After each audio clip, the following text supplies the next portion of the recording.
By the early 1980s, Corvette, once a great icon and regarded as America's sports car, had lost its way.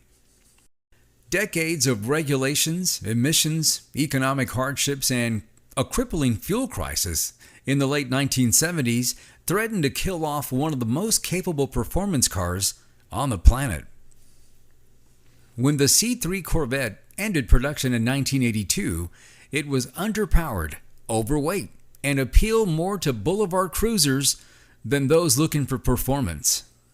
So when the Chevy C4 Corvette launched at the end of 1983 as a 1984 model year, General Motors had created a car with the goal of restoring the Corvette name to greatness. Chief Engineer Dave McClellan had directly succeeded Zora Duntov, well known as the father of the Corvette, in 1975. And he was more than up to the task. The result was that GM once again had a value conscience but world-beating sports car to sell to the American public.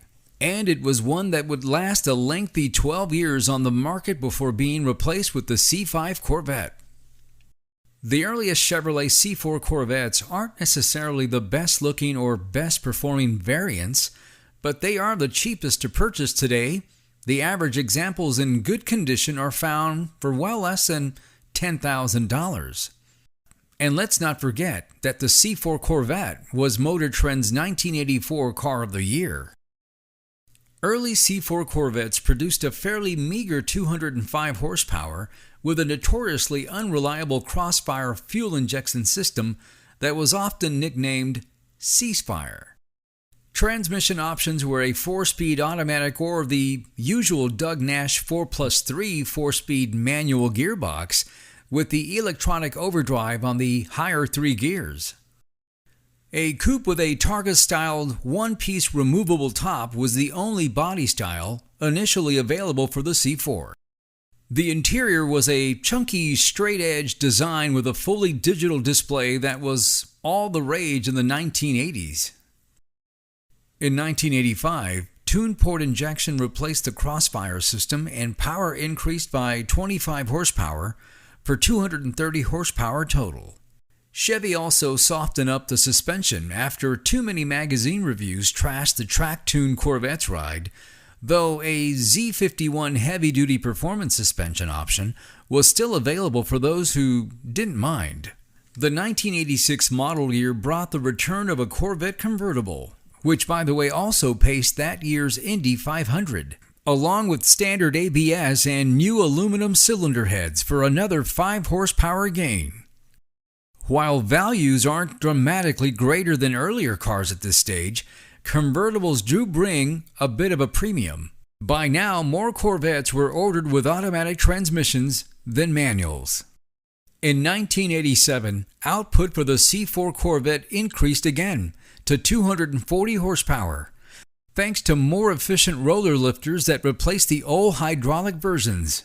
A new Z52 suspension option had all the Z51 goods, with softer springs oriented for street use, and the Z52 package was standard on the 1988's 35th anniversary edition model.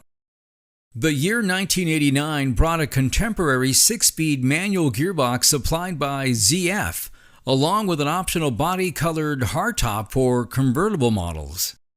In 1990, the Corvette underwent its mid-cycle interior refresh, which dramatically updated the car's cabin.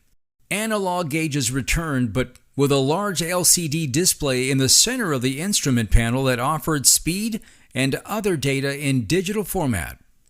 The V8 now produced a fairly healthy 240 horsepower, but the 1990 examples are still very affordable at about $7,200 for your average coupe and prices hovering around $9,000 for convertibles depending on where you live. Well-optioned, low-mileage manual-equipped cars in show condition can bring well into the teens. The ZR1 also debuted in 1990. The year 1991 brought the C4 Corvette's first mid-cycle exterior refresh, with smoothed-over corners and side vents, new squared-shaped taillights derived from the 1990 ZR1, redesigned wheels, and an embossed Corvette marking on the rear panel rather than a glued-on badge. For this year, power remained at 245 horsepower, but the 1992 brought an all-new second-generation Chevy small block engine dubbed the LT1.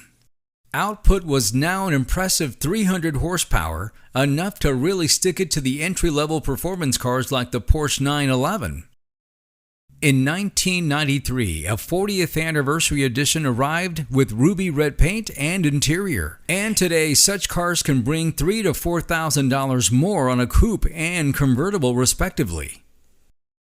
A decade into production, the 1994 C4 Corvette had only minor changes, including a passenger side airbag and another revised fuel injection system that had no effect on output, though drivability and emissions improved. In 1995, bigger front brakes from the ZR1 became standard equipment along with softer front springs and Z07 equipment packages. In the C4 Corvette's final year of 1996, manual-equipped cars got a special LT4 5.7-liter V8 engine with 330 horsepower, and a collector's edition model boasted silver paint and special badges. Well, there you have it. History of the C4 Corvette, 1984 through 1996. If you like these videos, please give me a thumbs up and subscribe for more videos. Thanks for watching Alamo Car Reviews. This is Michael J. Take care.